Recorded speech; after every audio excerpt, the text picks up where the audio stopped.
ahead. Mrinal, this is a very interesting topic, and I think it is grossly misunderstood by business leaders big time.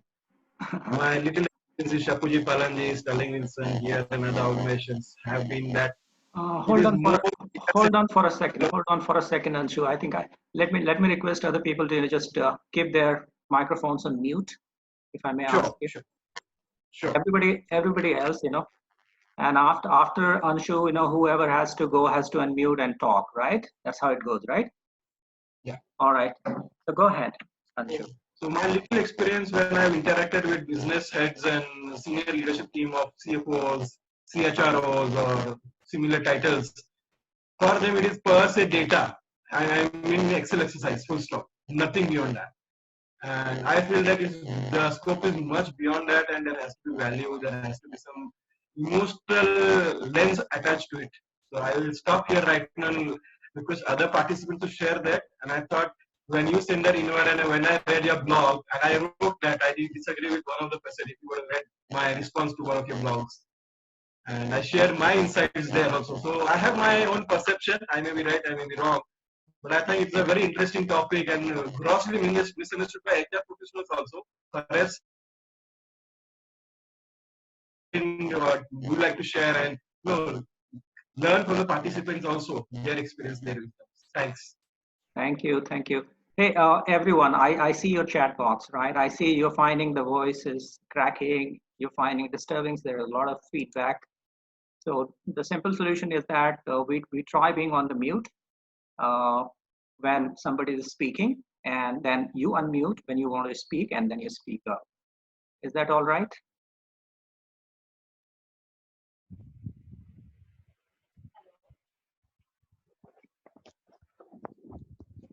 Hello. Hello, yeah. Maitri this side. Are you able to hear me? Yes, very clearly, Maitri. Okay. So my expectations regarding the session is I just, I'm not that much experienced in field of HR. I have hardly 2.5 years of experience as a journalist. But when it comes to compensation and benefits, I do not have much exposure, and I am expecting, something good learning from here for my future and for my career ahead.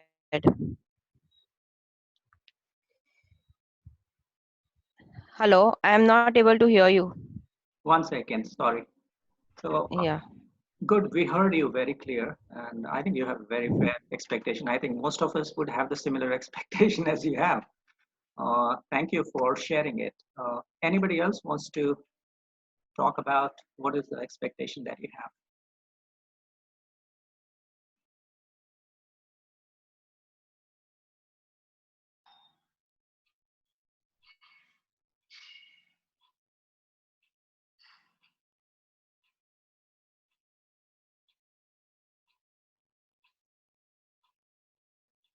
Are you able to see the screen, everybody?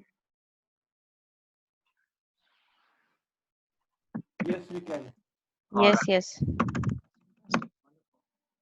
All right, so let's move on, right? This is not like a typical lecture. There's going to be a talk, and as soon as you feel like you have a question in your mind, just type in your chat box. Keep typing, right? Keep your microphone muted, only for the purpose that we don't hear any background noise, right?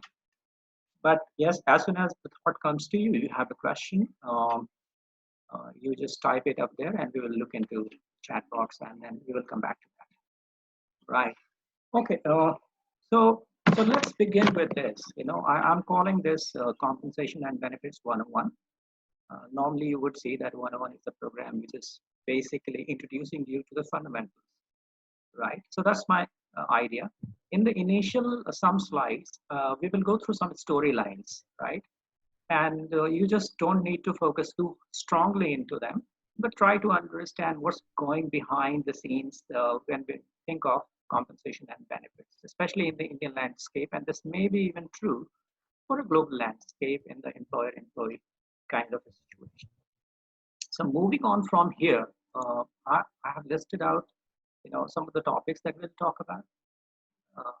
If you can see the screen, the first one says compensation and benefits, as you know, this is esoteric science fiction as it is believed to be. we'll try to understand, and over a period of time, we will see that what is the myth and what really is the reality. We will explore all through our journey into this talk. Then the second thing is that what is CNB function?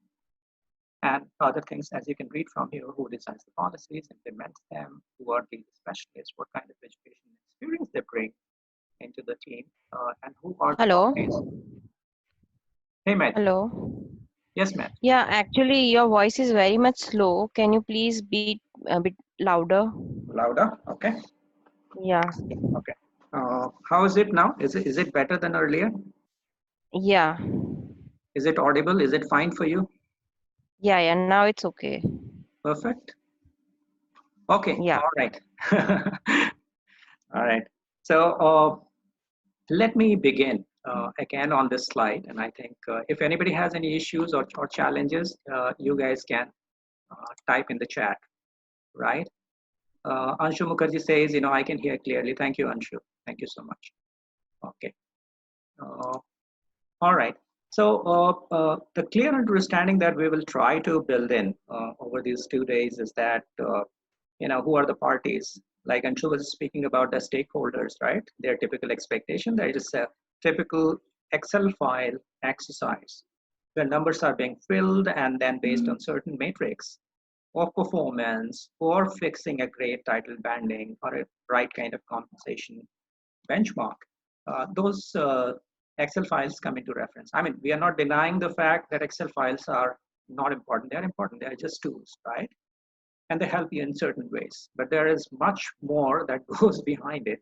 And there is much more we take away from there, right? So the tools are tools. So take it as something which is very important. Then we will go into understanding, what are these CNB consulting firms doing, right? Why they are valued so high, 10 billion, 30 billion? Is the value of these companies for what? Collecting data on compensation and benefits, understanding trends globally, doing some research based on what really works within the compensation space, which components are really playing off in which levels, and how companies are responding to it. What are those things which are not working, and some of the case studies that they bring to you from time to time, right? But they are very important. So we'll try to understand, what exactly they do, basically. Then we will go and understand, who are these CNB executives in these companies. In the companies that you have worked with, you would find that there are people in the compensation and benefits, like they are into recruiting, like they are into training and other functions. And you know them personally too, many of them, right? What their education background is, who they are, etc. But we will try to understand in a very clear way who exactly these people are, what they do. And then the final thing is that if you aspire to be in the CNB for the sake of experience or part of your career, you want to get into that kind of a role, if you prefer, then what exactly education experience will support you? And are there any certifications which are going to help? So these are some of those things, right, that we will cover. And this is only for the May 6th, May 8th. We will talk later. So let's move on from here. Like I told you, this is going to be a storyline, right? And then we will go into the fundamentals. So what caught my attention is that we need to look out for what is happening around, beyond us. So I took for an example Accenture as a company, which is a professionally diversified IT consulting PPO company. That's what it is, right? And I try to look into what exactly they talk when they say total rewards or a compensation. What comes to their mind, what they want to really announce. This is a very bold statement, right? Companies would be very cautious in making those statements, especially when they are written on the website. If you look here, there's a link which I have given in this. And once I share this file with you, post this discussions, you'll be able to explore for yourself further beyond what exactly I have captured. So look at these words very carefully, try to understand how companies understand who pay, who intend to pay. Accenture offers our employees total rewards package, which includes compensation and a range of market relevant benefits and professional growth opportunities that recognize individual contributions and performance. What you need to understand from here is that a range of market relevant benefits is very important. They are conscious of the fact that there is certain thing in the market which is relevant, which makes sense to employees, right? So they are market sensitive. This is important. And here, the role of the CNB consulting companies who are doing research and other things comes into play. They have to go back to those research companies, as I mentioned the names of in the previous slides. Then you look at the benefits and professional growth opportunities that recognize. Now the compensation, when we talk about the total rewards as such, it just doesn't care about what exactly you bring to the table.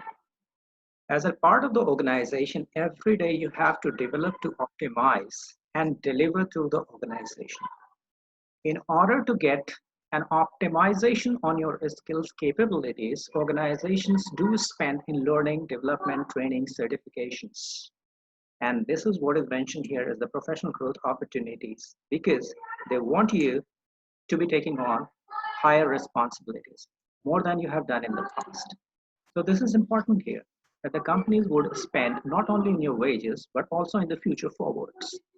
And these future forwards are very strongly decided, very strategically planned, tactically being embedded into the learning psyche and the learning systems. So there are two sets of things. One is the total rewards, and the second thing is the market relevant benefits. And within those benefit space comes the professional development budget. All right, so you look into it. Anybody, any question?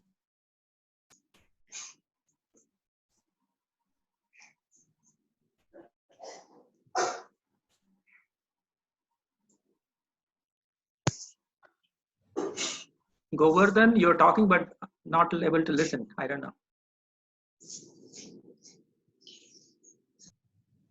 Anybody has any question? If you have any question, just type it and then speak up. Unmute and speak up.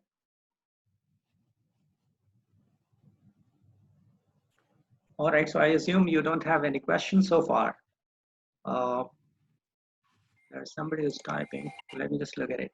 On the screen, you can see who's typing. Are you guys able to see? Okay, all well, please go ahead. It'll be good if you can elaborate more.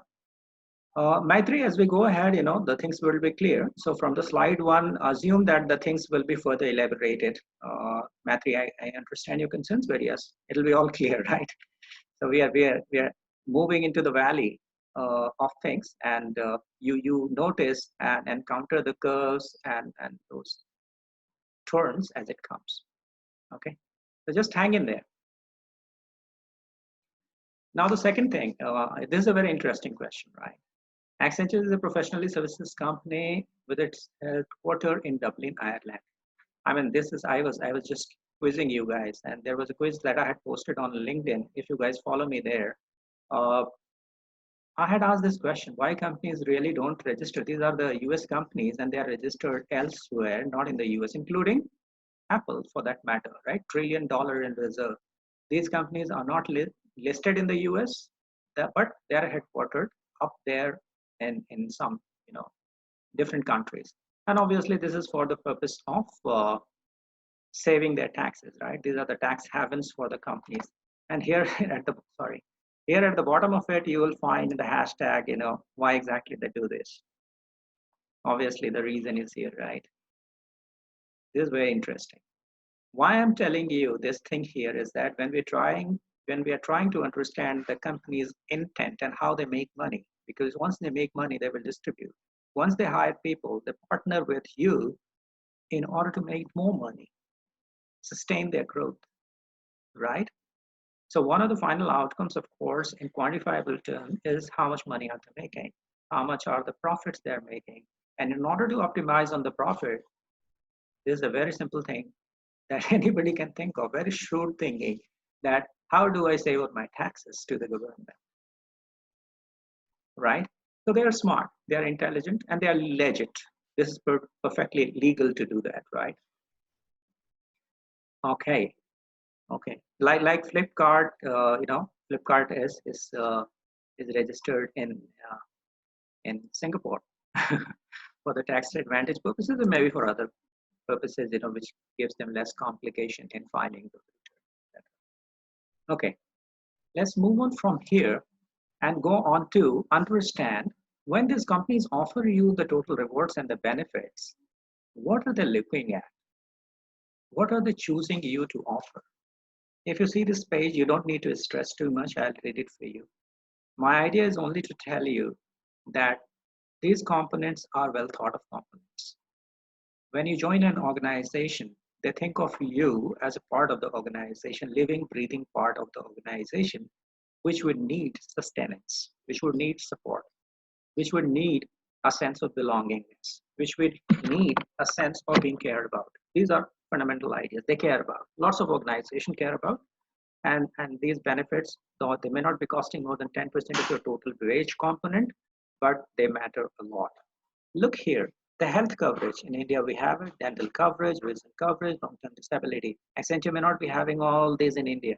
They may be having just 30% of this available in India, but this is their global intent. More developed the market is, more developed are these features for them. And I'll tell you why they focus so much on the benefits. Why benefit part, which is one of the three big chunks within the CNB, which starts with the fixed wages, which is your gross component. The second thing is the variable component, which are incentives, bonuses, etc. And the third part of the component is the benefit. So the third part may not be costing more than 10% of the total cost of the total rewards, but they become very significant. And why? We'll find, as Maitri was very curious to understand, so you will find it out. Now, looking at all these long-term disability, life insurance, family insurance for you, your spouse, your parents, sometimes in-laws too, you have a choice of choosing them. You design the policy, nobody stops you. The insurance companies don't even ask you these questions. Flexible spending counts, then employee share purchase. Here is a discount that you get 15% discount. Time paid off, everybody has it in India. Future leave, can you carry forward, etc. Those kind of things. Maternity leave, you saw, all these changes that India made, regulated by the government of India, and the companies have started adopting it. 26 weeks of maternity leave. Look at the commuter benefit. Endless things, even surrogacy for that matter is being mentioned here. More developed an economy, more developed or rapidly changing is the social norms within those countries, the same-sex marriages, etc.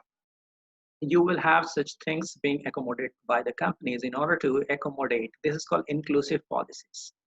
Inclusive means everybody is given equal importance and they are included in deciding, being part of the new change through policies. So these companies are very inclusive, understand the real needs, and this can vary from country to country, society to society, depending on how those societies are evolving in the current context. So companies take care of it. And Maitri, why do they do this? There is so much of emphasis out here, so much of things out here, is because at the end of the day, these benefits are those things which will help you retain employees. Fixed wages can be matched. Benefits matching is very difficult. Employees who are leaving the organization to join another organization, they spend more time comparing the benefits than the base pay or the fixed pay. You will assume and you will experience as you choose more than one offers in your lifetime. Moving from here, if anybody has any question at any point in time, please type it up there. I'll look into those. So don't worry. Okay, this is another interesting thing. ACC, like we have SEBI in India, asks you for regulating how much you are paying to your executive. Executive means your top management, the CEOs, CXOs, and even the promoter CEOs and the CXOs. Can anybody tell me what is the difference between a CEO and a CXO by typing?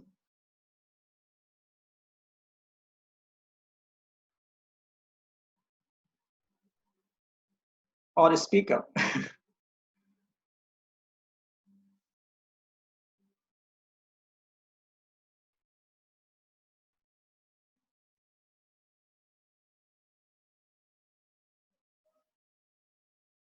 So I can see the chat is coming out here. Everybody can see the chat, right? Box, which I'm sharing here. CXOs don't have executive powers, which CEO has. Okay, Chief Executive Officer. Okay, and then executive and operations. All right, thank you, thank you, thank you. So CEO and CXO. So CEO is the CEO. Everybody knows, right? That guy is on the top of the affairs, deciding on the company's growth plans, budgets, serious decision making. And the CXOs are exactly Ganesh. Yes, you said it. The CXOs are the people who are around CEO, like the CFO, COO, CHRO, CTO, CIO, whatever you call them, right? So these are the people who are the CXOs. Fantastic. Thank you so much, Ganesh. All right. Now let's move on. So this is the example that I have brought in here. When Tata Motors filed at the ACC, which is like SEBI in India, in the US it is SEC. So SEC asks you for an annual compliance where your executive hiring, as soon as you do, you need to inform them who has been hired, how much that person is being paid, etc. And you have to attach a copy of their contract letter. And this is a contract letter, right? Any offer letter, any letter of appointment is a contract letter, be it in India or elsewhere in the world, it's a contract, right? So here, why I brought this into example is for you and me to understand that how a company, which is so respected company in India, I can't find a better example than Tata Motors in terms of they're being considered as the most respectable organization in India. Minus some stories of it is no, so we are not going there. Let's look at this. This is the 2017 letter which was issued, and the link is available out here. The original letter can be had from this link. Once I share this file with you, you can click on the link and go and search for it. It's available in the public domain. My idea to bring this here is that, yes, the governments do care about the compensation, not just the companies. They are regulating agencies like AC and SEBI, and in India, if you are listed on the BSE or any stock exchange for that matter, your annual return copies must be shared with them in certain prescribed format, which includes your executive compensation too. Who is on the board, who is in the executive management committee, how much they are getting paid, etc. Do they really have a stock holding or not? In Tata Group, they don't have a stock holding thing for their executives. This is interesting. You must know. Now look at this letter. My purpose is not to confuse you with so much of tense letter and several other components out here, but I would urge you to read. I would urge you to read this 3-page letter very carefully if you want to understand compensation and benefits. Now to begin with, at the top of it, you say this is a salary statement of PB Balaji. He is on LinkedIn. You can go and search for CFO Tata Motors, and you will find who this guy is, what kind of an experience and what kind of qualification he brings. Available on LinkedIn. Look at this. The second thing it says about the level C. You can call it level 1, 2, 3, C, alphanumeric, whatever you call it. You have decided based on how you position your executives in the whole rung of organization hierarchy, right? So this is just one nomenclature. You don't need to worry much about. Second thing is that the designation. If this person is called, anybody have a question? Oh, Ganesh said job grading. Oh yeah, job grading it is, yes. Job grading, yeah. So here is the job grade. You see here. Look at this. This guy's designation is President and CFO Tata Motors Group. Now that they can design this, and your SEC or SEBI is not worried about whether you call it president or you call it by any other name. It doesn't matter to them. You call it CFO, you call it some other name, it doesn't matter. If they are in the executive board, whatever you call them, you just tell who is this person, what is this person getting paid. Now look at these components which you see in everybody's letter, right? This letter looks like a very generic template which has been used for all the employees in Tata Motors, not necessarily for this guy. It looks like. Look at these components which are there. You have seen in all the salary slips which you have got, all the offer letters, appointment letters which you have seen for yourself or your known people. You have seen all this. Sorry. Okay. Now, when we are looking at these things, you need to notice that there is some kind of common sense, some kind of formula is being applied here. some kind of formula is being applied here. Now, what is this formula being applied here? This is important to know. This is 35% of the TPF. Next to that is taxable. These are the things which I want you to read. Somewhere in some of the offer letters, appointment letters, salary letters, you would have seen this 40%, 45%, 30%, 32%, 31%. Don't get worried about it. It can be any percent. Doesn't matter.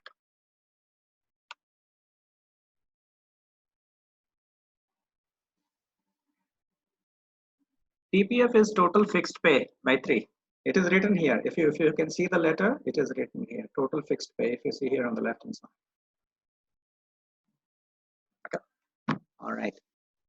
So all these things are which is being mentioned. 8% of the basic as you leave travel. Can it be 10%? Can it be 7%? Can it be 12%? Can it be 35%? Nobody cares. Nobody cares. Then you look at this superannuation 15%. Yeah, this is a pretty standard thing. Very few companies do follow superannuation. It's a retirement fund which the company internally creates to pay to its employees, and it's nothing but a loyalty pay which comes as a part of your final exit from the organization at the point of retirement or death. The organizations. In this letter, it is being mentioned that superannuation cash allowance you can take as other retirement benefits too. Means you will contribute the same amount and ask your employer to contribute the same amount in your PF, and that can be done. So these are some nitty-gritties of it. You don't need to be worried about it. What my intention was here in showing you this letter is to understand what are these whole components, why they have been designed, why a certain amount of money has been paid there. Are these money, which is company's money, right? Company wants to pay to the performers. Company wants to pay to keep employees engaged. But there are two parts to the whole compensation story, which you need to understand while dissecting this letter. Part number one is that organization pays in order to get the performance out of any individual in the organization. The value and the worth in that position is being understood. And therefore, a certain price is being fixed for that value to be delivered in order to fulfill the roles and responsibilities under that title and role. The second thing is that employee needs to understand and needs to get acknowledged for the benefits that that employee cares about. So it's a company's money. All this money which is being mentioned here and in this letter, when you explore, if you are getting a sense that looks like companies throwing money. Companies throwing money, watch my words, companies throwing money. Paying and throwing are two different things. My task for you is, and I'm just debating, my task for you is that in this letter, when you go on the SEC and find, just ask yourself a question.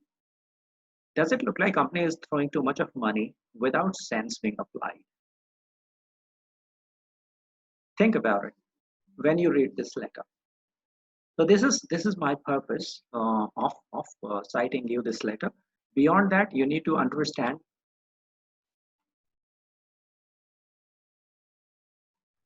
Vikram Singh says no. I don't know to what you say no. Vikram, can you do one thing? Can you just unmute yourself and speak up on what's your point of view? I'm saying they are not throwing the money. So it is worth of the position, worth of the role, and what kind of contribution the candidate is bringing to the organization, what kind of value is creating to the business. Absolutely. Yeah. Absolutely. These are also the factor when defining the compensation for the senior level positions. So there are several factors. Yeah, no, I understand. This is what you're telling about is true for any compensation. I'm talking particularly in this letter, this person. I ask you, urge you, Vikram and everybody else, look at the education background of that person, look at this position, look at the various components in the letter, and then you decide whether some part of the compensation and benefits looks like that they have been insanely being thrown away, right? Companies' money, compensation and benefit is not only caring about employees. It has equal responsibilities shared. How am I going to justify companies' money? One part, 50% importance, 50% importance to, am I really making sense and doing justice to the right wage concepts? With respect to market, with respect to my internal policies, philosophies of compensation and benefit. So the first part, Because when defining the compensation, they look into the internal compa ratio also, and they do the benchmarking, the market benchmarking also, and what percentile we are to the market. So because I worked in Tata Motor for 4 years. oh yeah, no, so you don't need to defend them. I'm not defending. No, I'm not no. defending anyone. Just telling you. No, that's okay. I'm a big critic of this letter, by the way, and that's the reason I'm urging everybody. But I'm not criticizing for the sake of it. I'm just urging you, and I'm still telling that we are debating, right? We are debating. Yeah. It's a healthy debate. If you look at this letter, you will find 7 spelling mistakes, 4 grammatical mistakes, and 1 text-based mistakes. That's my challenge. That's my challenge in the public domain. That's my challenge in the public domain for everybody. Don't take it lying down. Okay. You are a part of the system, and making a system aware of what is right and not right and improving it, helping them, giving feedback is very important. So I'm telling you that you look into this letter, which is in the public domain, and find me those 7 spelling mistakes, 4 grammatical mistakes, and tax-based misconception. That's a task for you. Okay. I love Tata Motors as much as you do, or anybody else does. That was my ex-company only. I know. No, it's good. It's good. And I really respect Tata Motors more when Actually, I could not attend your session from the beginning. I had other calls, so no problem. No problem. So we are part of a group now. So good. Thank you for your points, Vikram. And it's really gives me a sense that you are a proud ex-employee of Tata Motors, which also tells me that Tata Motor has been successful in winning an employee for lifetime. Yeah. So this is a great thing that they have done. All right, so this is what it is. And guys, you heard Vikram say, Vikram did make some of these points, which we will uncover. He was telling about internal compa ratio, external compa ratio, the market benchmarks, several other things he was telling, which we are going to explore in the further due course of time. So you're not going to miss out on anything. And nobody is going to hijack this session from you, Matri, you, and people who are less initiated into compensation and benefits. Do not need to worry, right? We are not going to make it an esoteric discussion. We are going to make it a very sensible discussion for everyone to understand. Okay, so these are the other parts of the letter. I had just pointed it out only for the purpose that you need to understand and read what it really is and make your opinion about it. How company really spends money when they hire their executives, and everything is well thought of, very meaningful. They may over a period of time become redundant, lose their meaning, lose their appeal, but they still happen to be there in the letter because nobody changed the letter. If you remember the Accenture slide said one thing which was very important, which I asked you to remember.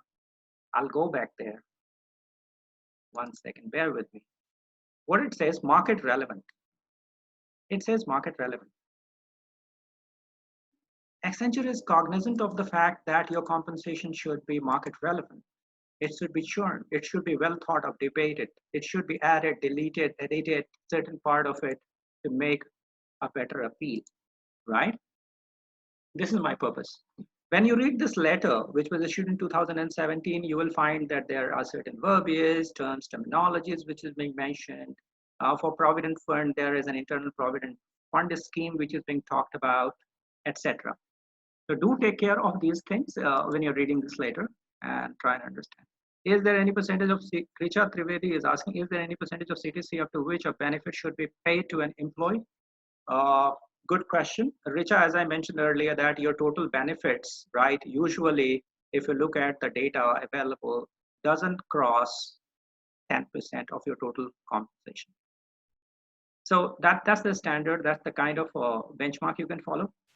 Can anybody stop you from making benefits 20%, 30%, 40%? Nobody can do that. It's your policies, because compensation, hear me out very clearly, is the capacity and willingness to pay. There are two words which you need to understand. It's the capacity and willingness to pay. It has to make a market relevant sense, etc. Hope that answers your question, Richa. Usually it is around 10%. Ansu Mukherjee says Tata's, it seems to be capped at CNB at 10%. Okay, yeah. Right, thank you, Richa. Maitri, superannuation, you have a question.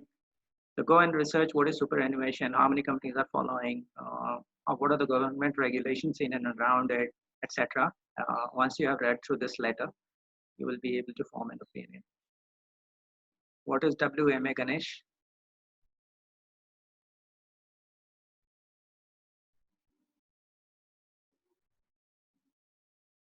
With reference to WMA, what is WMA?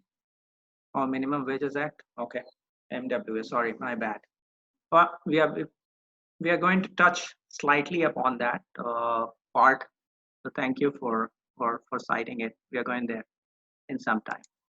Okay, cool. Now move on from here. Now you all get back. We have been delving into several stories so far, right? What we see in the background, what companies are saying, what companies are doing, what is in the public domain, etc. Right? On a 30,000 feet, we were trying to understand a lot of things. We try to now descend to 10,000 feet, about to land kind of a situation.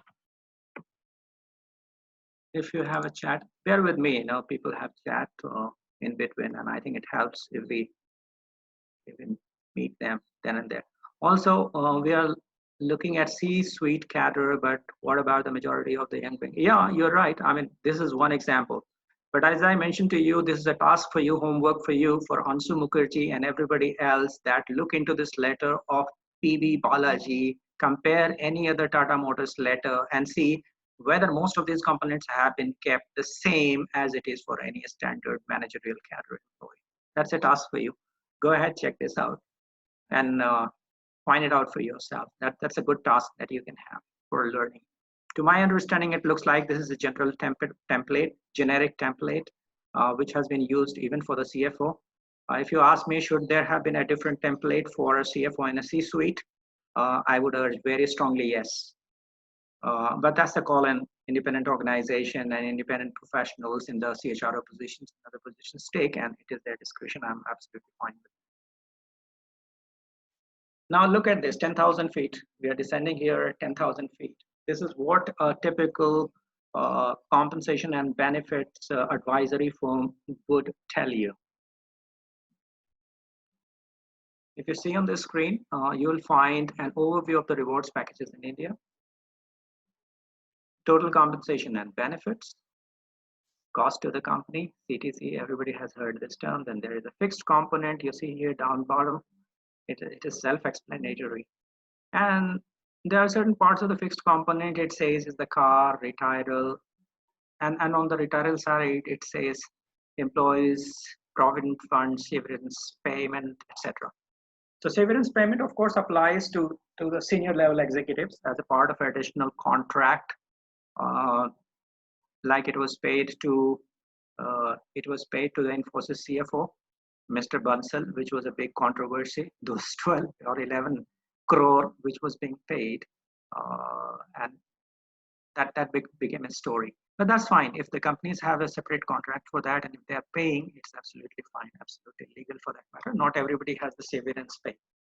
When you are asked to leave the organization at the senior level, you certainly are paid much more than your notice period pay. That applies to you. Severance pay applies to them.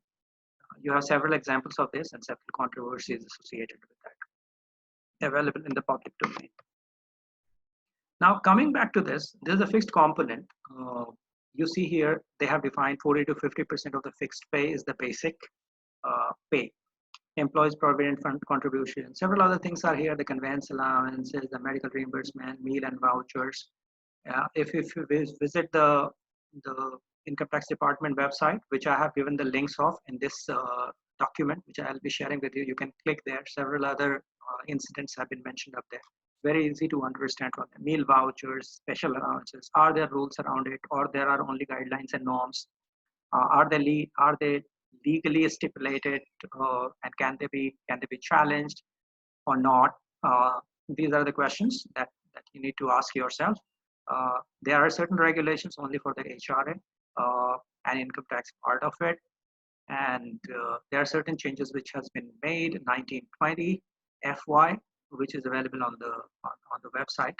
The links of which are there, which you can refer to when you're going into those details of nitty-gritty. My purpose of telling you out here is that these are the components broadly you have to look into. The fixed compensation. There is a term which you will often hear is the base pay, PASE, base pay. Base pay is nothing but your gross salary cash component which comes to you.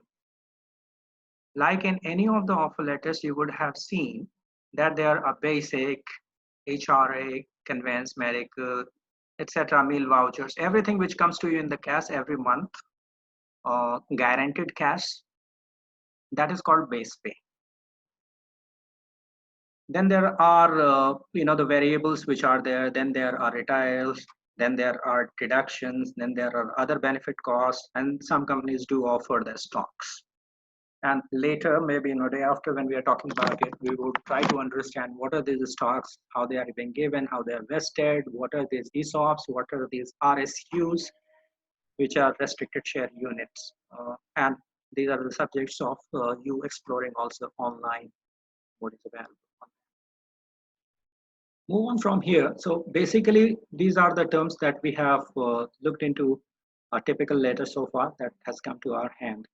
This CTC, TCTC, base pay, GCC, TFP, retirement, superannuation, or whatever you call them, right? There are different terminologies companies are using, but they mean. Now, in the public domain, you will see that these companies, to begin with, the first experience that any employee gets. These are the two examples of the Infosys offer letter to a fresher and Accenture offer letter to a fresher, for that matter. Now look at the design of these. What components have they included out here? It looks very, very simple. It looks very, very simple, very meaningful. The base level needs are being covered. There are certain formulas and percentages being applied to it in order to give them the right kind of benefit and advantages of tax. These are the two purposes. So in the public domain, you can go and check it out. It begins all here. The complications in the PV Balaji letter has all, at some point in time in his career, has started from something as basic and as simple, as sensible as it is in these two letters. But this lies at the bottom of it for everybody. In the initial part of the career, you will find letters which are less complicated, more meaningful. Okay, move on from here. Now I'm telling you, in the public domain, what you hear is that there is a gender pay gap. We are talking about pay parity. We are talking about reducing the gap in the representation of women and other diversified groups, whether it is, and diversity is a lot more broader than gender, right? Or sexual preferences, whether you are LGBT or somebody else. It's much beyond that. But there is a cry globally going over. There is some unstable internet which is says, so I'm sorry. You may have lost me for a couple of seconds. Another thing which I want you to consider in the current thing is that inclusive policies, as we talked about, then we are talking about diversity and the cry for diversity with respect to the compensation, which is a globally recognized campaign. I'm not telling it is run by vested interest for that matter, but you need to be aware as a compensation and benefit learner, enthusiast, analyst, critic, whatever you are within this space, you need to. So there is chat somebody's name. How do we account for incentives payment in monthly pay as it varies per month? So incentive compensations are governed by the incentive policies that you have. Not everybody gets incentives, but there are certain roles in which their performance every month can be quantified by the number of outputs, which are as quantifiable, set against the target, like in the production capacity in your manufacturing, right? For example, Cipla has 45, 46 manufacturing facilities in India, factories where they are building huge cache of medicines, right? Generics and vaccines and bottle-based, injectables, etc. Now here, every factory would have certain capacity. They would like to optimize capacity at times when the demands are there in the market. They're crunched for time. They would ask their production people to ramp up, and therefore they would like to motivate them uh, in order to keep them on to their targets. They would say that, hey, you have been producing this. If you are able to produce more, 20% more, you will get certain percentages of your wage as part of the incentive. And that you design. And it is very flexible. Organizations choose. There are open-ended and close-ended compensation incentive plans. Open-ended plans are that which are very standard. It remains open throughout the life in the organization for certain people for whom it has been designed. And there are certain close-ended. The close-ended incentive plans are there, which are related to your matrix of production. From the total production of the plant, it is being broken down to the level of department functions and then gets to the level of the people who are involved hands-on into the production. This is one example. I'm giving you an example of manufacturing as Cebu comes from Cipla. He would be able to appreciate that. Now these open-ended and closed-ended compensation plans have different metrics. Open-ended are certain standards which the organization would think it remains consistent. So just keep people on the track. There are certain close-ended which are like launched for a certain period of time. These are bonanzas. These are some kind of special effect programs which are there for a certain set of people where it sounds very lucrative to them. It is being discussed with them, and then they say, yes, we go for it. Incentive plan or any plan for that matter, of course, being built, bringing some rationale, and then stakeholders like people who are finally involved, they're being asked for their feedback. And if it makes sense to them, they say, yeah, it makes sense, I'm game. Then they go for it. And then against those metrics, their compensation is being calculated. If you're calculating weekly, you do that. Monthly, you do that. And then you account for it, then you pay for it. So I think paying monthly is possible depending on how exactly your matrix works, Cebu. Hope that answers your question. Do you have anything that you want to say, Cebu?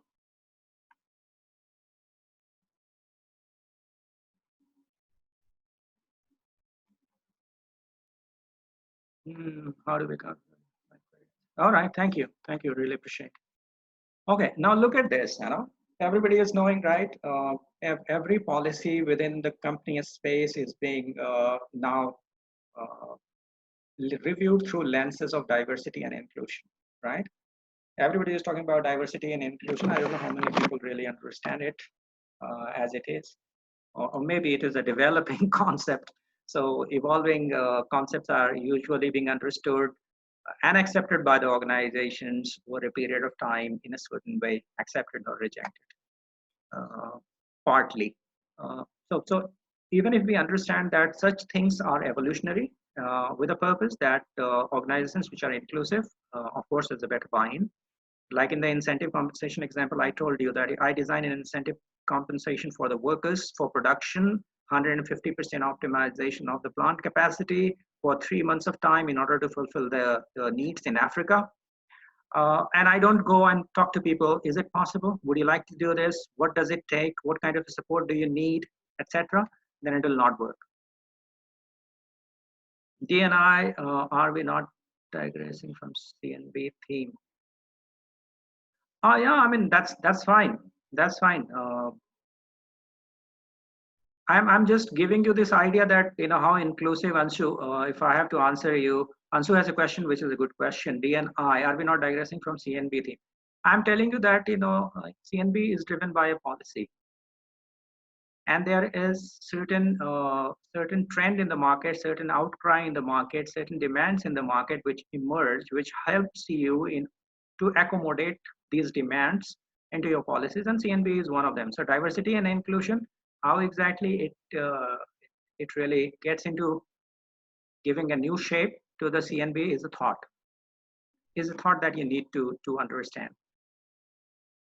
So here I was talking about gender pay parity, right?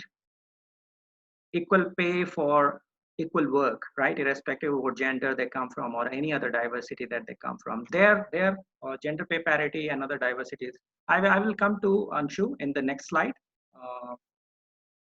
Trends CNB is the age of COVID-19 is going to be very different in the next few months. Totally agree. If you have everybody, if you are listening to me, go to Google right away. Go and check KPMG report on COVID, KPMG HR report on COVID. It has come out yesterday, I think, in the morning. It is available. Go download it, read it. It is around, I don't know how many pages it is. Maybe 50, 60, 70 pages. It's graphical. It's beautiful, based on one survey that they have done. That's not the end game, I guess. This is one kind of a survey that they have done. They have plotted in some kind of a graph. Don't consume it as a sacrosanct thing, but yeah, no harm in going, downloading, reading it, and forming your ideas, opinion. That's a good starting point, I would say. So Ansu and everybody else, as I tell you, in that KPMG report, you should be looking into. It is available in the public domain, so go check it out. All right, move on from here. The benefit of the time. So you read this World Economic Forum, gender, what exactly? Because if something is globally happening here, I think in all the top platforms of HR or a common platform of business leaders, these things will be discussed. Why they are being discussed? Because here it says gender pay gaps can potentially be closed in the Western Europe, which is considered to be more equitable, equal society for that matter. There it is going to take 59 years. Forget about the world over. The world over is going to take about 99.5 years. These kind of projections World Economic Forum is making. Where does India stand in this situation is here. Take it with a pinch of salt. Not necessarily we need to be getting digressed by this or not getting too much carried away into their limited way of approaching this matter. In India, it may not be true for that matter, and why I tell you in the next slide. Now look at this. In 2019, under the Code of Wages, it says that these three labor laws, the one of which is the ERA, which is mentioned here, Equal Remuneration Act 1976 of India, prohibits differential pay to men and women workers for performing the same work or work of similar nature. A data entry operator working in finance or working in HR, doesn't matter. You have to pay equal, right? For that matter, men or women. You look at what exactly Constitution provides, right? As a guideline governance that the company draws, the company has to take care of these things. We already have protection as citizens of India, right? Especially in the public employment space. Private employment space may not work that well, but in the public employment space, it does for that matter. And especially those companies which are listed and traded companies in India, which are limited companies in India, these things will equally apply as it applies to any public sector units for that matter.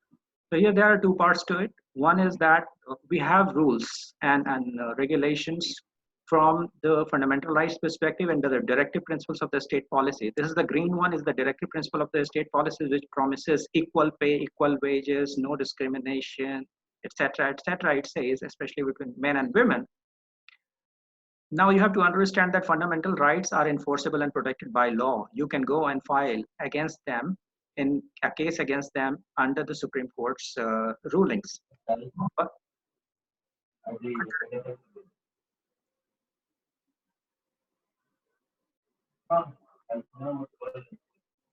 Abilipsa Patnaik, you're trying to say something, not audible.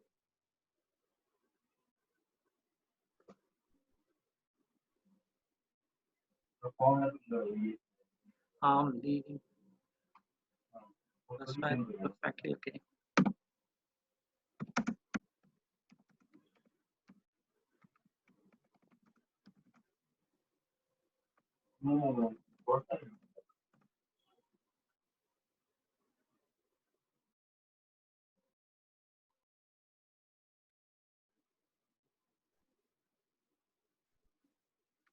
I'm sorry. I think there was a message for somebody else. I typed for Padmini.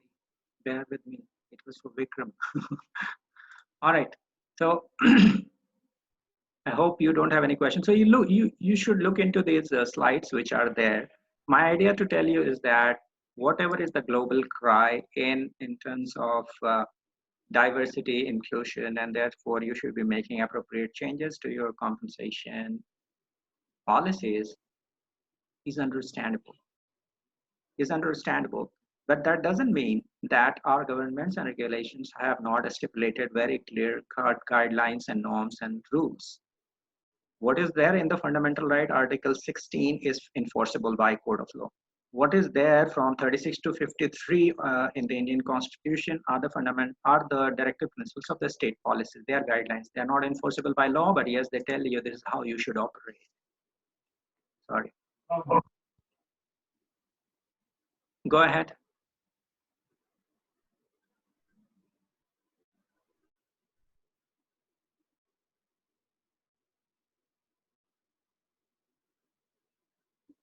Any question?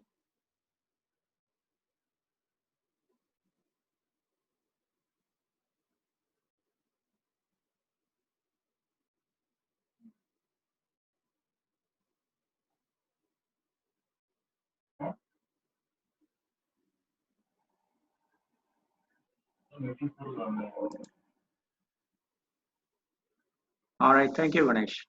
Thank you. So here, coming back, right? My idea is very clear. I have mentioned here two words which you need to look into it: fake versus real, right?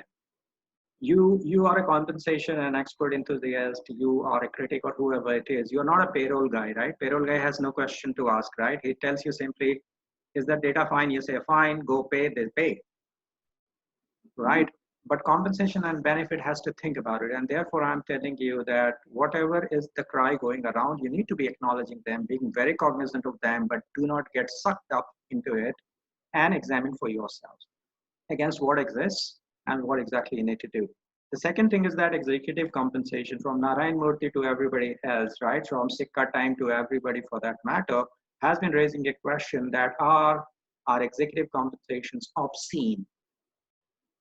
And if you look at the public data, it looks like obscene for that matter. India's median salary.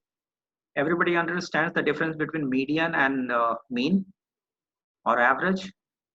If not, go and search for it. Median.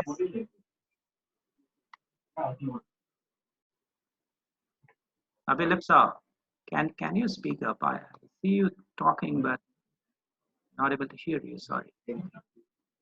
No, can't hear you. Can't hear. Is there something wrong? Your mic.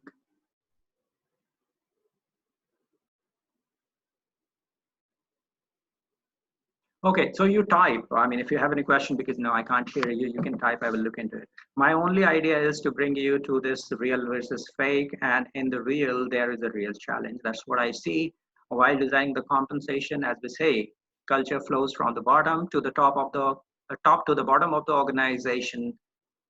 Your philosophies and ideologies should also be tested top to bottom, be it compensation philosophy or any policy that you design for the organization with respect to people. You need to be looking top down too. Now, when I look at top down, it is in the public domain, and my research says, and there are references to it, which is mentioned in the future slides. I see that the median remuneration of the Indian employees is 5,65,000 as for FY17, right? And there has been slight increase in that. But look at the compensation.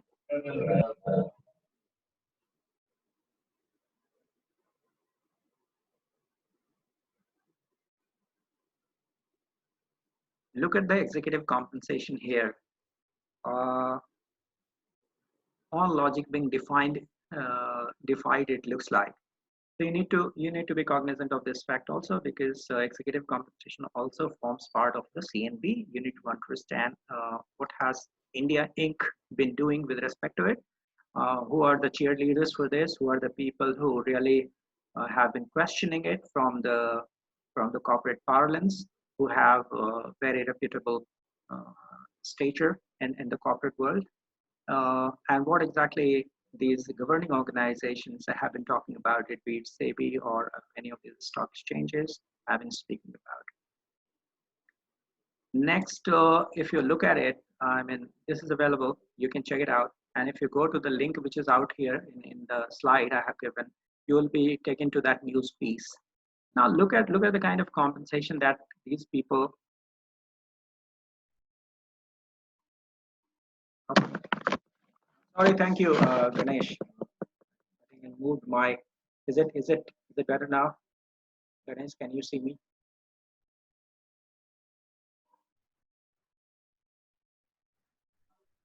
Okay, you would be able to see me, I guess. I don't know. So let me just check. Oh yeah, you will be able to see me. Yeah. Okay, that's fine. That's fine. Thank you, Ganesh. Appreciate it. So here, look at this executive compensation for that matter. This will give you an understanding how they have been decided, how high or low they are. Is it related to their revenue, market capitalization, what it is? Are these non-executive, non-promoters versus promoters? These are non-promoters, right? If you look at this, it is a non-promoter, right? These are the people who have been hired from the market. They are not the founders or owners of the company. These are the people who are professional executives who have been hired from the market. They are the salaried employees. Now look at and look at these comparisons, the medians, right? SEBI and any of these agencies normally tell you that it should not be more than 200 times of your median employee salary. CIPLA, for that matter, has around 400 plus. Here you look at the Larsen and Toubro, it is 1100 times more than the median. This is hilarious. Japan, which is more of an equitable society, more of a social restraint and executive restraint, is being self-applied by the people and not by the governing laws of the land. There you will not find a difference more than 20-30% for that matter. The chief executive officer, the Japanese guy who is the chief executive officer in India, or the Maruti Suzuki, his compensation is only 30 times of the median employee compensation. 30 times against these numbers that you look at it, you will be able to understand what's really going on. So this is a food for thought for you when you look at the executive compensation. These are the promoters. Of course, this is their company. I don't know what goes into their head when they decide about it, but there has been a fair amount of criticism which has been done in the public domain for that matter. I've asked this question quite often. Is this the insecurity? Is this the greed? What exactly drives them when they already have the majority shareholding with them?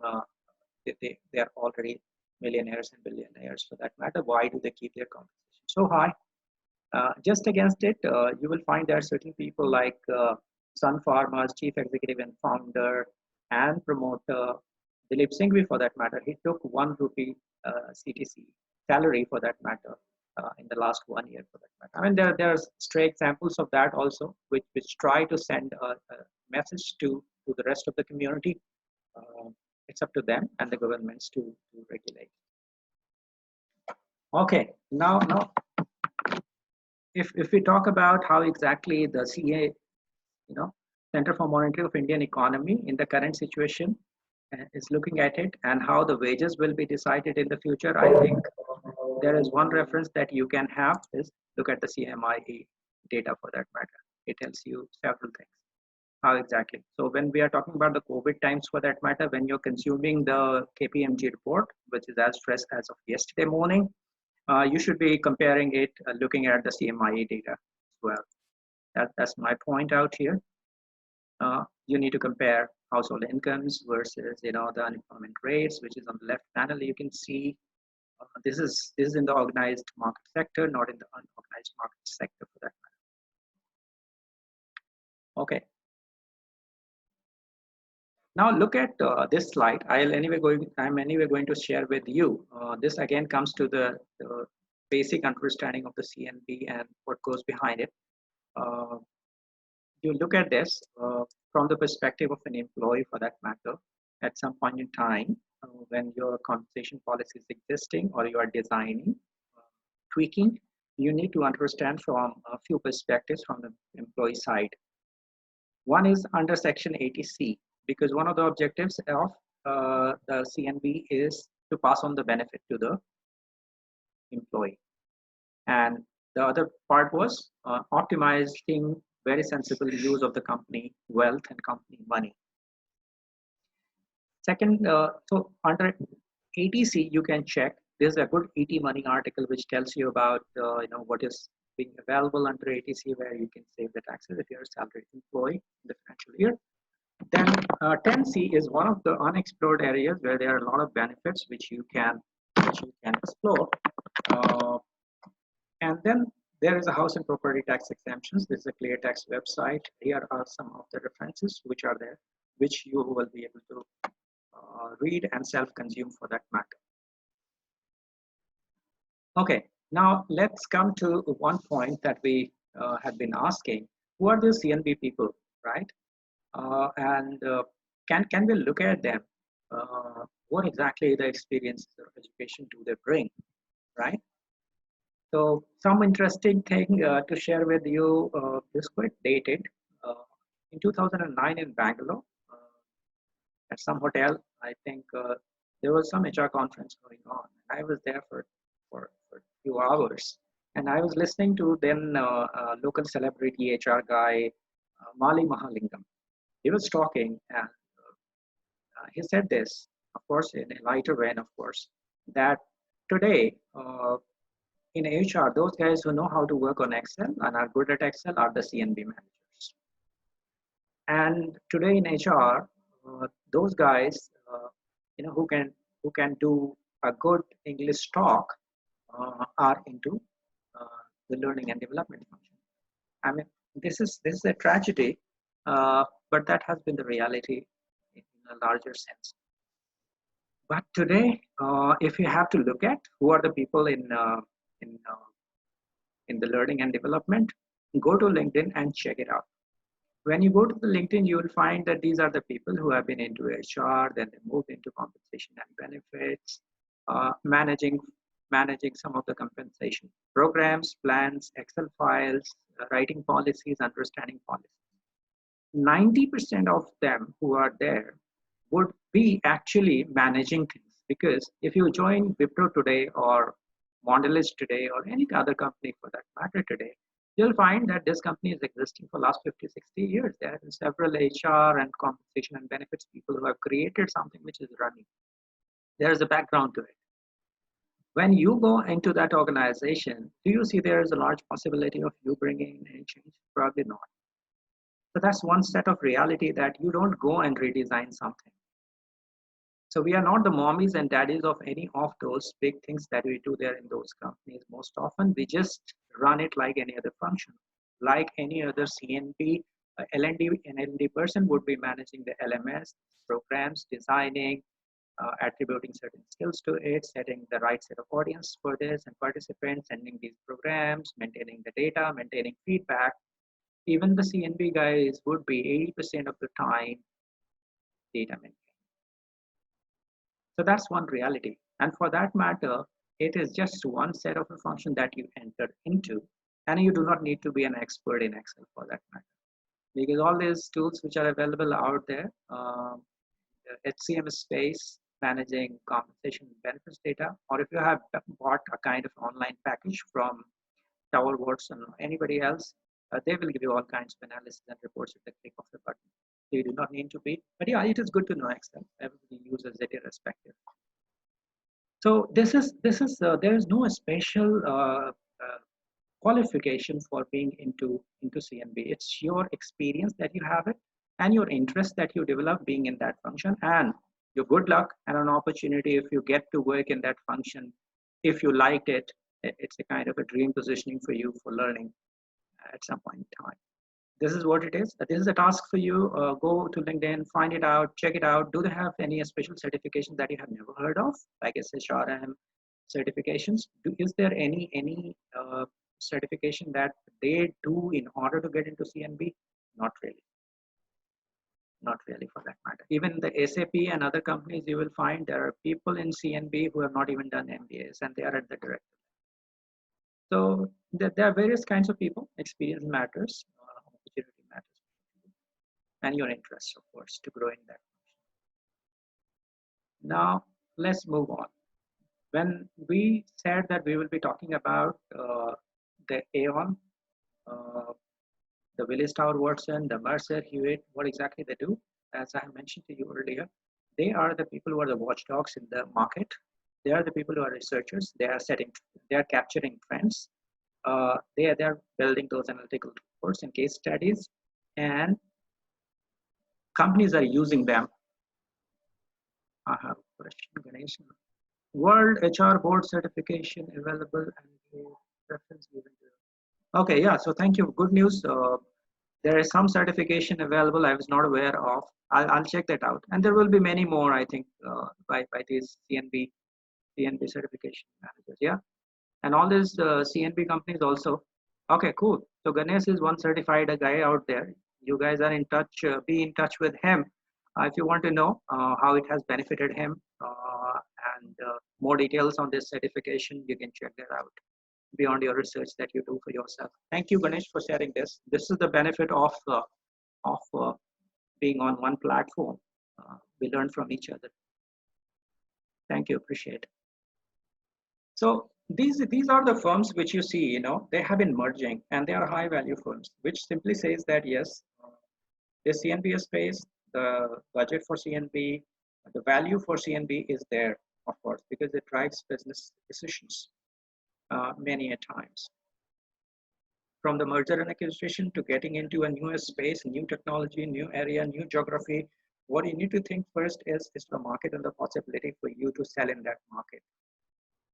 But also to understand, will you be able to sustain the cost of that market? And oftentimes the cost begins, yeah, especially in the technology and services space, consulting space, where 70% of your cost of operations is most of the time your wages, your compensation.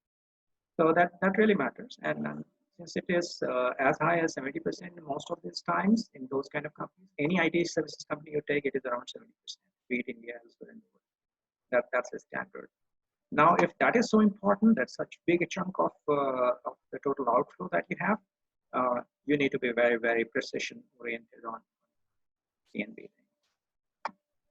So these are some of the histories which I have given here. That 2015, there was a merger of Willis and Tower Watson for that matter, and it got valued like this. Then Aon and Willis Tower Watson now trying to merge. Actually, Aon is going to buy it because of the COVID issues, you know, it's got stuck somewhere. But look at this valuation that it will have, 30 billion.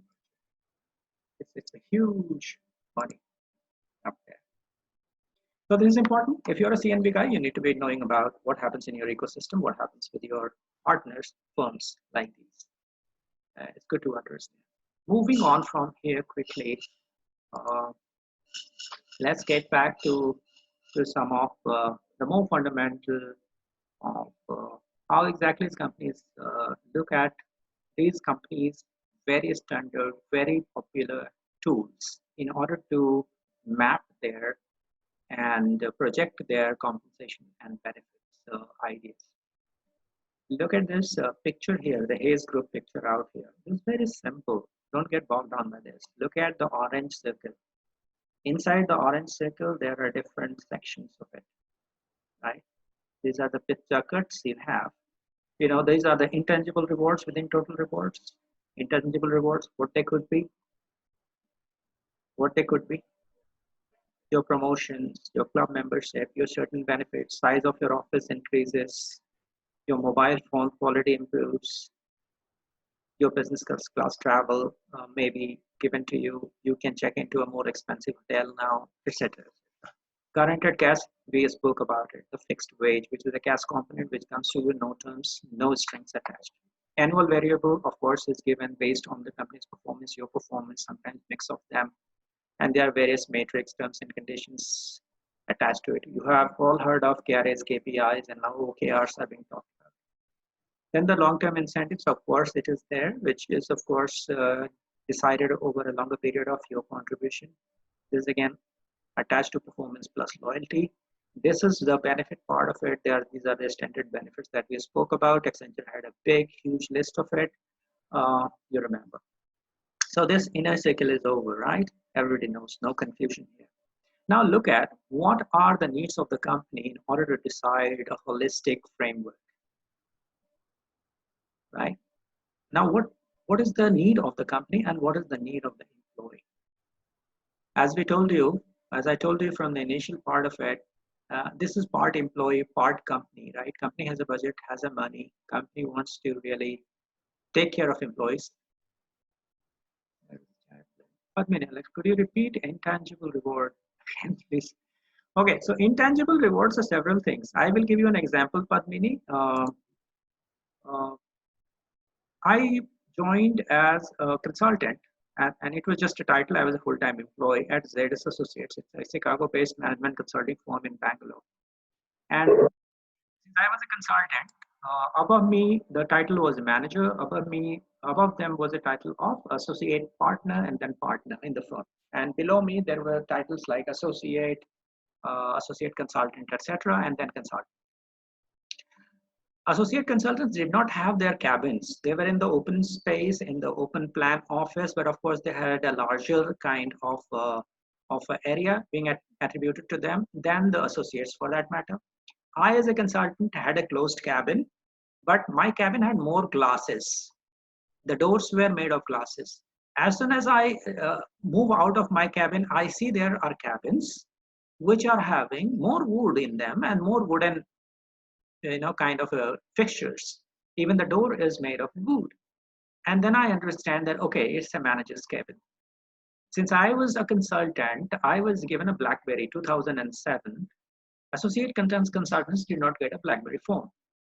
So these are some of the intangible. I was given the privilege to travel in the, not business class, but premium economy. I was given the privilege to stay for maybe in the hotels where I had to pay $200, etc., kind of per night for that matter, or more. Those kind of intangible benefits that you get. Several other things, there are hundreds of other things I can tell you. I mean, if I am traveling in the car, I can travel alone. If I have to use the office car, I can use this for my personal use, not need to, those kind of.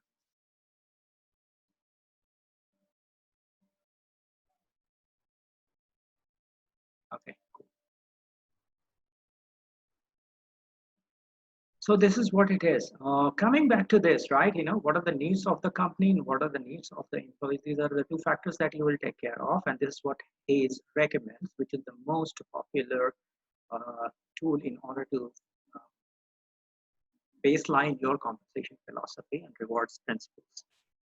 Now look at it from the company's perspective. What exactly they are looking for? They are looking for alignment. They are looking for return on investments.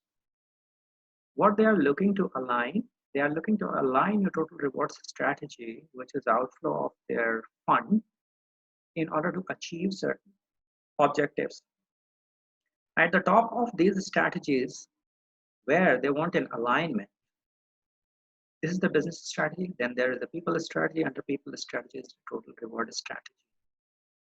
These three strategies have to really be aligned all together in order to give you the best of return of investments for that matter. And every implementation, every results will show you whether the return of investment is as you expected. It's money. Not only money, but goodwill of the people, engagement level of the people, their recall of the brand value, employer branding value for that matter, right? Your recall of names and respect that you earned when you go and hire from the top league of colleges. Everything matters. So they are trying to see that whether this is going to translate into more values for them internally and externally as part of the organization's initiatives. Now look at from this part, why does an employee need to have, and what exactly an employee can do and undergo in order to optimize this framework. First thing is the change management. Any incentive plan, any rewards plan, long-term rewards plan is expecting you to change in the way you operate. a level up, more, striving, faster, 10x, more learning, more opportunities, more investments. This is all change management. This is all change management. Then the second thing is the engagement. Now you are engaged with this strategy, you say yes. Like for incentive plan we were discussing, unless an employee says I'm game, it doesn't work. So here is the engagement. As soon as the person says that I'm enthused and excited, engagement is defined by two words, very simply, for me at least. Engagement is defined by two words, enthused and excited. So the first thing is that you're excited about it, and then you're enthused by it, means you have brought in the right kind of energy to push forward. Change management is, of course, these are the change initiatives in any implementation that you do.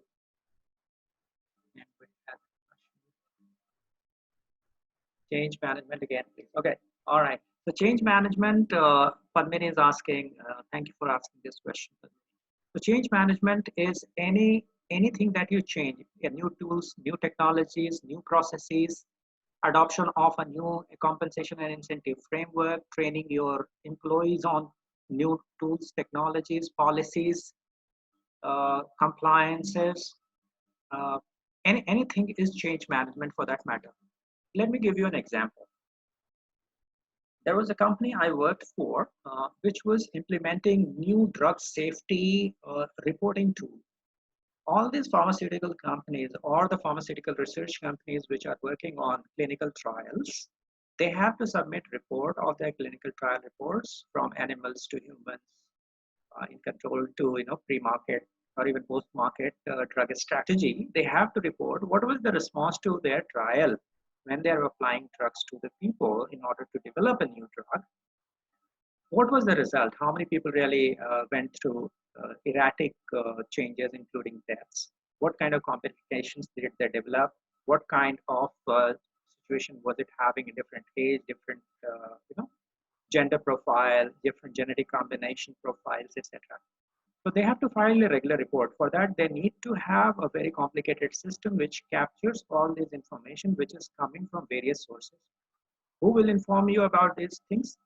People from the market, doctors, journals, medical magazines, medical seminars, several structured and unstructured market information will come to your system which you need to report because it is being talked about you. CIPLA, for that matter, will capture all these reports and will file it to something called DGCA or DGCC in India. India also has, like in the US, you have FDA.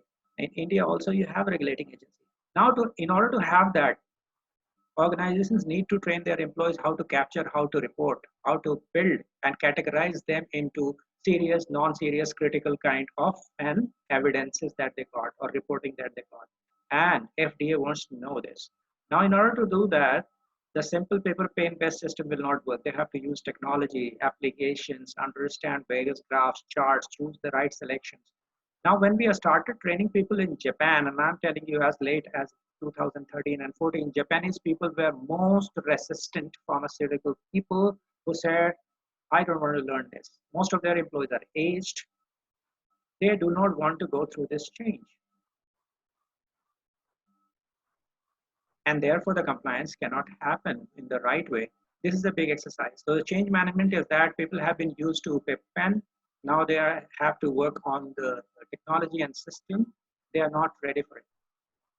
This is one change management.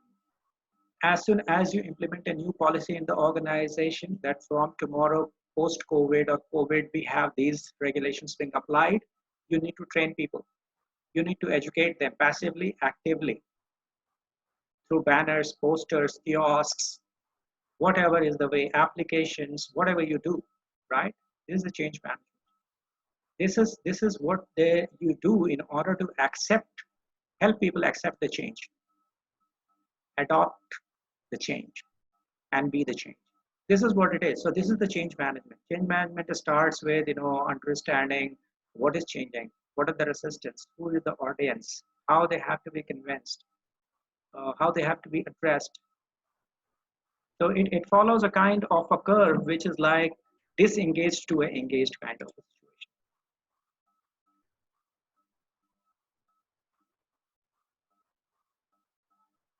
How is it? How is it? Okay. How is it connected to CNB? How is it connected to CNB? So, as I mentioned to you that companies implement their policies, plans, and they want organizations to be a party to it in order to produce more, in order to improve the quality, in order to innovate. Drug company, assume a drug company for that matter, drug company says that, okay, no more dependence on API, we are going to innovate drugs. Don't you think that it will require a change in the mindset in the R&D people, the 1,300, 1,500 scientists that they have, they will have to go through a change. That's a part of a strategy now. Yeah, Sachin is right. Change management is the most difficult part of it, right?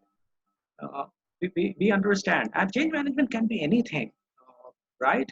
The company is getting acquired. Suppose the company is getting acquired and the new company is at a very high level of innovation, and these guys whom they have acquired are at a very low level of innovation. Don't you think to bring them to some kind of harmonization, which is a part of the merger and acquisition, they need to go through several change management?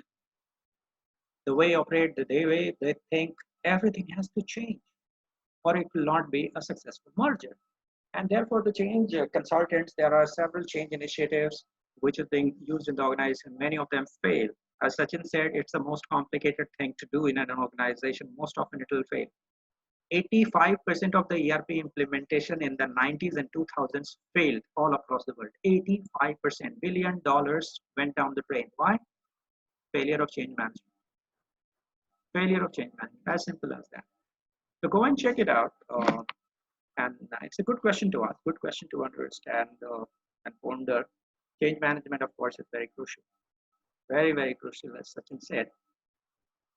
So, okay, so you will have to spend time here in order to understand that it's making a holistic framework, right? You have to baseline your compensation strategy, looking at the numbers, hardcore numbers, profit returns, and then on the left-hand side is the strategy. Strategy works for an organization when employees are engaged, they are aligning to it, therefore providing the right set of return on investment by the right set of implementation, showing the right kind of expected results, enforced through change management in a certain way. And this is how exactly the whole cycle works. So everything is interconnected. When you decide about the rewards policy, you have to understand that it has to make sense equally to the organization as it makes to the employees. There is no socialist appeal which can drive you and make you profitable also. The PSUs, how in India they are performing, partly because they are not that much driven for that matter. So no reward policy would really change the behavior. There are a lot of things that you have to do in terms of several other things other than compensation. Not everything compensation can change. Okay, so move on from here. Basic things, you should refer to this page. This is the Tower Watson page. HR policies and practices, where exactly they come from, what exactly you need to account for. Even if you are a 10 people organization and you are a startup, I think this is a good starting point for you to understand where you will baseline them, right? And then these are the policies which are there. These are the source of your ingredient. These are the ingredients. These are your driving sources, which will go into building a kind of a compensation plan. Benefits designing, when you are doing this, you need to understand what all kinds of benefits do you need to pass on. These benefits are pretty much very consistent standard for all organizations in India. More progressive organizations choose to offer you more. And it's absolutely up to them. Moving on from here, look at more of an inside view now into this. So this is the page which I have taken out from the kind of Tower and Watson report. If you have not seen any of their compensation reports for that matter, where there are codes, functions, level descriptors, several modifiers, you need to understand these fundamentals by reading the basic books on compensation and benefits, and how these companies are really collecting and presenting this data. These are not standards way of preparing a report. These are very categorized, very, very customized reports. So I had bought it for my company, which was working in a certain domain, in certain geography for that matter. I had given these positions to research and benchmark against the list of companies I gave them. And I gave them the job descriptions, KPIs, all those details in a very discrete manner so that they can do a role-based matching and not just title-based matching. So to make it a very comprehensive and holistic, and I wanted them to just, give me a three or five layer of professional levels, so that I don't have to think of too early promotions for that matter, because very high R&D driven organizations, things move slow. There is a certain cycle to it. So these are customized, but yeah, they will follow their ways of it. You will have to go with certain things which are standard and certain things which will be very close to you. You pay them for per position depending on the cost. They will give you a budget for this. They will share this report to you. And my experiences of using Tower, Watson, Hewitt, Mercer, and Benkin, one thing I can tell you that all of them look like very similar. All of them, they're not making mistakes, first of all. So I had been very skeptical about their reports initially, but later on with my experiences, I tested that most of them do 90% fair work. 90% fair work. You demand more from them, you get better results out of them. That's what it is. Otherwise, they will give you a very standard report. More intelligent you are, more smarter you are, you will get a better report out of it for the same cost. Now, why I gave you this is that when I share some pieces of report with you, you will be able to understand them by reading them. These are the discipline-based reports out here. These are the titles, different levels of titles of executives, which is being mentioned here. These are the functional job families within them. And these are the levels, 1, 2, 3, 4.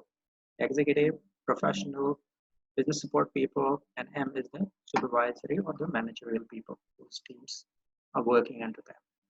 So these are different categorization. If you put on a kind of matrix, simple 2 by 2, 3 by 3 matrix, you will be able to put some sense to it. It will take time. I'm telling you that you will have to slowly understand it as you lay your hands on them. Now, look at this. What exactly they do? Let's not get too serious about it. What exactly the role of the CNB COE? COE is the center of excellence. Within HR department, all of you HR guys know that learning and development, employee engagement, relations, they have all been given a kind of a COE kind of title. Why COE? Because they keep on researching, capturing data, information. They are very progressive. They are evolving. They are providing intelligent insights to the organizations, which helps them build more progressive programs. Right. So within this one thing, I will go to the further slides too, which are very similar. You see here, what they do is they have the country benchmark data. This is the first thing they have to do. Company launches their offices in India. So what they need to understand is the country benchmark data against whoever competitors, titles, positions, who they want to hire. Then the country comp strategy. What exactly my competitors are doing here? Whether they are tier 1 companies, tier 2, tier 3, and who do I compete with, and where do I fit in? Are these companies following a mix of this P50, below P50, more than P50, and P50 is the median? You need to decide about it, and these CNB COEs would really ask these questions to themselves, and then they start to build on their archives. Then nature of the subsidiary business, acquired companies, how they operate. In your business, you will find that there are companies which are like standalone companies. They have grown over a period of time. They have created their niche. They are market leaders. But there are companies which have grown through acquisition, right? Mergers and acquisition, the inorganic growth for that matter. What compensation policies do they follow? Do they have the same kind of people as the standalone monolithic companies are? You need to understand. Where do you compete? What data makes sense to you? So that data you need to know, and there are companies which are going to help you, as I have mentioned. Ops, sales focused, R&D focused. Where is your focus? Are you innovation driven? Are you hardcore innovation driven in a localized setup, or you're part of the global innovation team? And in India, you do certain piece of the innovation. And that innovation is top layer, hardcore innovation, or outer layer innovation, depends. what you will do as a CNP person, what will you do there? You will be doing the job code matching, assigning codes to different roles within your organization after you have got the above mentioned data. Then you will be doing position and level descriptors in order to fit in people in the levels and layers. As I mentioned to you, I asked them only 3 layers or 2 layers or 4 layers, right? Depending on how exactly I see them optimizing in their career. Then modifiers. What are these modifiers? Means different levels within that. Senior engineers, to team engineer, to a manufacturing engineer, to a return engineer, to a kind of manufacturing test engineer. Depends on that. Then merging some of these codes, because some of these roles actually do not have a straight trajectory for growth. In 5 years of time, that person finds that I have optimized, I can't grow. What will you do with those guys? In order to plan for that, you normally start to merge their roles with other roles which are progressive. And then over a period of time, you start to give them a mix of the hybrid codes and hybrid compensation. And beyond fixing, at the time of their appraisal or review, you start to follow the bell curve and you start to fix that hybrid code into the bell curve. So another set of metrics being merged with another set of formula. I don't know how much you understand, but yeah, once you do it, you will understand it's not a rocket science as such. If you don't understand, you can ask me questions later and I can explain you. Okay, move on from here. Now the role of the CNB COE, merit and market reviews. So once you have fixed the compensation, you're all set, all the people are being paid correctly, they're on the right compensation band, packages and everything. What you need to worry about is that when are you going to review their compensation? How often? Will you do only internal reviews or market reviews? Market often? How often? Merit reviews? How often? 3 monthly, 6 monthly, yearly? Market reviews? Yearly, 6 monthly, depends on how dynamic market it is and how dynamic really you want to remain, etc., etc. So here the merit reviews, again, this is a part of the performance review data or the related outcomes that it has. And then you look into all that, recommend a budget because you understand that looking at the merit reviews, again, what is my capacity and willingness to pay element? How profitable am I? If you are a only R&D center in India, not selling for that matter, there are many of them in India who just do back office operations. They are no sales. They are not revenue generating organizations in India as such. They're just cost centers. Then what we take into account is their operating cost. When it is a sales organization, revenue. Right? So the performance data against the revenue is being looked at. Then the top management gives you, there is a budget for it. Then you have the performance metrics data, bell curving, mixing of job codes. You recommend in your file to the management for review and discussions. That's how it goes. Market data comes into the play when you look at, okay, are we making sense? Are our competitors doing better than us? Are really people choosing us against others or others against us? Is compensation a factor? Are we rightly placed there? Then you'll ask for another market review, and market data is another set of the benchmark, which may be very limited at times, where you can go back and hire these agencies who do a fair amount of job for you, and you're all set. So this is another piece of it. Then again, the budgeting, rationalization, harmonization service come into the picture. You have a new benchmark, revised benchmarks, and you continue to do the job evaluations for that matter. Do compensations make sense to the job? Do jobs make sense to the compensation? This is what the job evaluation is. Are there right set of people in the right jobs or not? Have you got the right kind of expectations and an education experience for each jobs? Yes or no? This is all the evaluation that you would do. You decide your framework, you decide your formula, you decide your template choices. Now moving on from here, as I have plotted out here, these are the common responsibilities, these are the job labels up here. I'll share it with you. Try and spending time out here. This is the data that you get, which is your kind of base level information data which you have, which you use for further actions that you would do, as I mentioned earlier, merit market reviews. Okay, so somebody was talking about the compa ratio. This is a term which I often hear. Compa ratio, right? Is very simple. Compa ratio is the ratio of your compensation against your competitor, right? Suppose you have HR manager and your competitor has another HR manager. Your HR manager is paid 10 lakhs, that HR manager is paid 15 lakhs. Then your compa ratio is 0.75 or 0.65. Why? Because your manager is, in comparison to that manager, is paid 30% less or whatever. Right? So this is the compa ratio. You may be paying higher, your competitor is paying lower, your compa ratio is higher, 1.25, maybe your compa ratio. Are you happy with that? Do you want to be there? Is your choice. Is it the only factor that you need to worry about when you are looking at the performance or expectation from that person? Is your call. This is how it is. So here is the different positions I had given for a company I worked for in the market, where I had asked these companies as my benchmark companies: Accenture, Novartis, Biocon, Icon, TCS, Quintiles, which is now IQVR. Okay. Now these are the companies I had given them to benchmark against for different titles, roles, responsibilities, and my compensation, my bands, grades, and everything. How do I pay retirals? How do I pay conveyance? And several details of it, as you would provide, in order to understand how exactly these broader things of the compensation work. They did a fair amount of survey for me. This was Hewitt. And then they provided me the kind of data, which I was largely happy. This certainly gave me to tweak certain positions and gives you a lot of playing field in terms of really using the right set of people to progress faster in the organization if you can afford, if you are a newer, a smaller organization than compared to your bigger competitors who are less agile and slow moving. This is where your compensation partners can help you.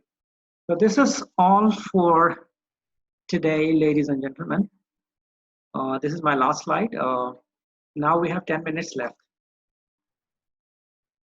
Do you have any questions we can spend time on in the next 10 minutes? Or else we'll be meeting on 8th, same time in the morning.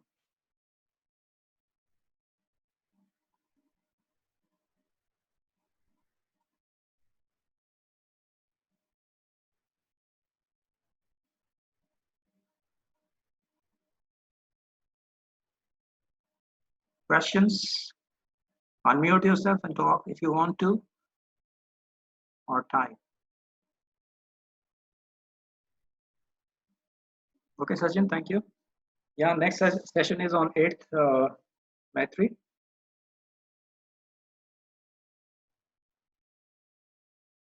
Thank you, Anshu. Appreciate your participation. I think a lot of you guys bring a lot of curiosity, a lot of information. I love this. I love this. I learned quite a few things from you guys today. Much appreciated.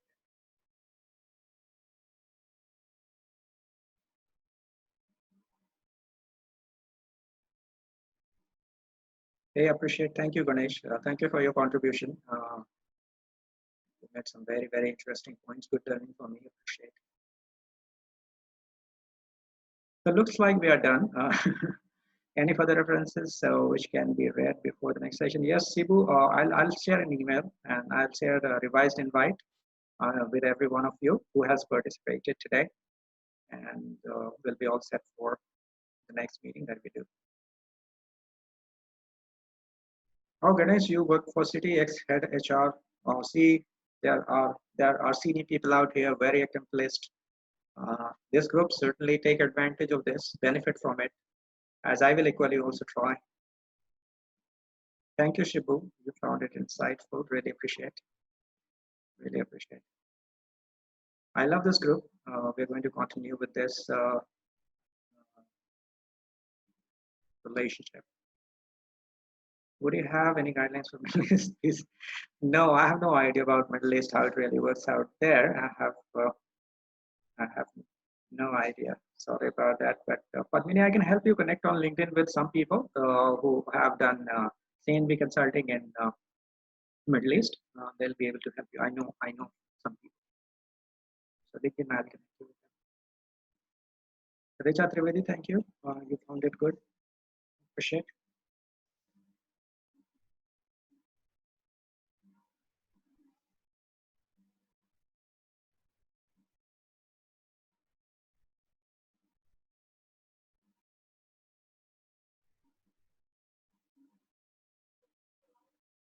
LinkedIn and blogs is okay. Oh, guys, do one thing. If you are looking for anything on my name, type on Google my name. Unfortunately, fortunately, I don't know.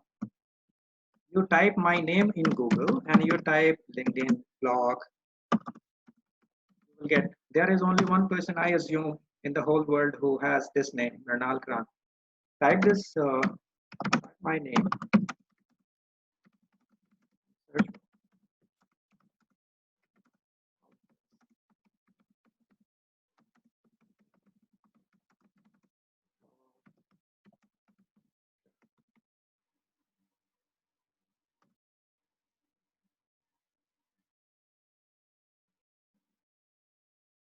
I'm sorry, Padmini. I sent you some private message. Let me understand to everyone why is this happening.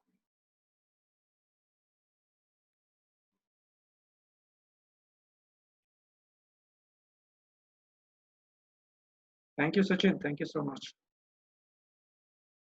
You like the blog? In fact, anybody wants to write on my personal blog, feel free. Anybody wants to write a co-authored article anywhere with me, feel free to connect with me. LinkedIn is very easy to find me. You have my full name. Go type it. There is easy access to my profiles, blogs, several things. So much appreciate. So it looks like we are done. 5 minutes to go. Is it time to call it a day? And thank you all. You have my email address. You have my WhatsApp number. Thank you. Can I ask any one of you to create a WhatsApp group? This group.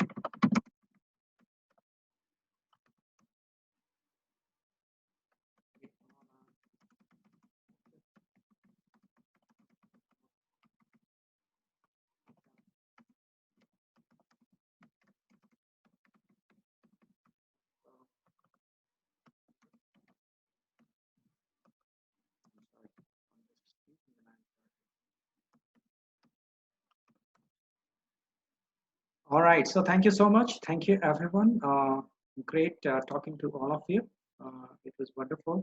Appreciate your time and look forward to meeting again on Friday at 9 in the morning. Thank you. Bye-bye.